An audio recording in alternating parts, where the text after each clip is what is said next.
Ano-ano yung mga paghahanda na ginawa mo? Kasi I'm sure, lahat kayo, may kanya-kanya kayong mga research. Anong mga ginawa mo para to get into your character? Dahil malaking parte ng character ko ang pagiging vaudeville actress. Together with Sanya, kinailangan naming mag-tap dance class. Ako yung magbibigay aliw sa mga tao, sa mga Pilipino, sa mga Hapon, pagdating ng giyera. So, core story din siya. So, yun yung dalawang malaking kwento ng Pulang Araw. Isang tungkol sa giyera at isang entertainment, which is yung vaudeville industry. Kinailangan ko talaga siyang araling mabuti, intindihin na hindi lang ako basta-basta sumasayaw.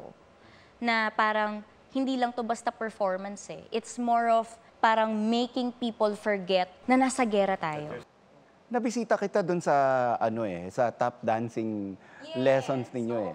Kwento mo gaano kahirap yung tap dancing lessons na yan?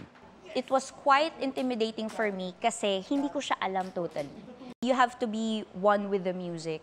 Tapos kusa nang gagalaw yung mga paa mo. I'd like to think na mas nagiging komportable na akong gawin siya, unlike before. Maganda rin yun kasi mas kaya ko ng sabayan ng pag-arte, yung pagsayaw. Kasi nakakaratel yun. Sipin mo, i-memorize mo yung choreography, tapos aarte ka pa. Di ba hirap? Tapos kakanta ka pa.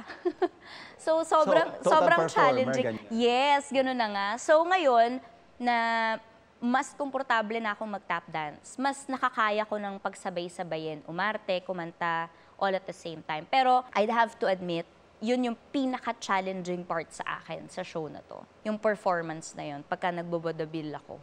Kasi nagta-tap dance ako, kumakanta ako, umaarte ako.